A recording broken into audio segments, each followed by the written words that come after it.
So Mark, sales myth number 4, I love because we've all been in sales meetings and I've been mentoring salespeople, and one of the biggest things they struggle with is getting a customer to open up, getting a customer to talk about themselves. And then we're all told in selling, oh, customers love to talk about themselves, which is obviously the myth. It's not true. Customers don't actually like to talk about themselves. And one of the times where I see sales go the most wrong for a rep, especially perhaps a brand new one, is they can't get the customer to talk, they can't get the customer to open up, they're not touching the right buttons. So can you explain a little bit more about how that works and then what salespeople should be doing instead? I get incredibly frustrated when salespeople walk into somebody's office, desperate to build rapport. So what do? They look around the office and they see the golf trophy on the wall. So then they start asking questions about golf. Now the reality is that may be a nice icebreaker, but the customer is seeing the salesperson because the salesperson supposedly has something to offer. They're not there to talk about the trip to St. Andrews. And at some point, it needs to get on to business. So customers love talking about their business.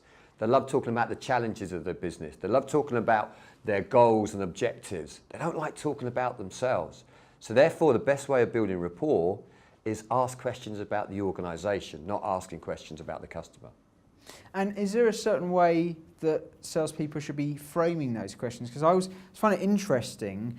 Some of the best conversation you'll have is when you get quite close to the bone with a customer or a prospect. But then there's ways of framing those to make sure that they're getting answered and you're keeping that customer feeling comfortable. So have you got any tips or hints about how you'd look at doing that? It's really about pain and gain.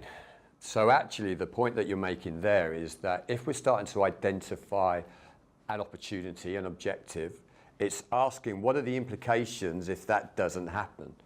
That's when you then start to get the customer opening up. Because if they have certain objectives personally that they need to achieve, if you don't achieve that, if you don't help them to achieve that, then they're in trouble. That's when they're very open. Because if they feel that you genuinely have something that could help them, then they'll give you all the information that you want. Sometimes it's almost difficult to then keep them quiet. But it's about you helping their desires, it's about you helping their problems. Then you get the rapport that you were trying to get when you were talking about the golf.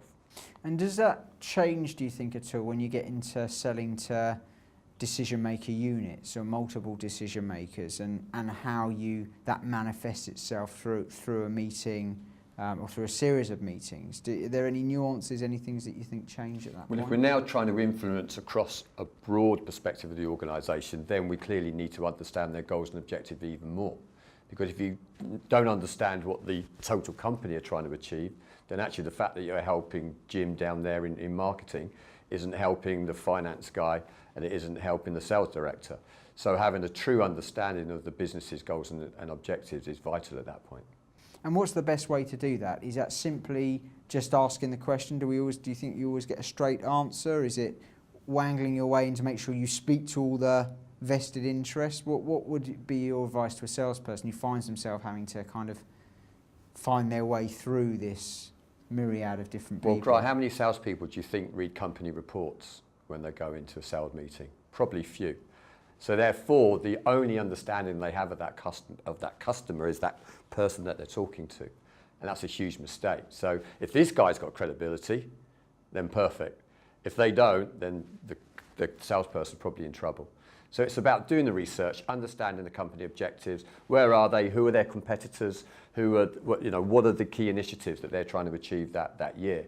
Bring that to the party, and then they've got a chance.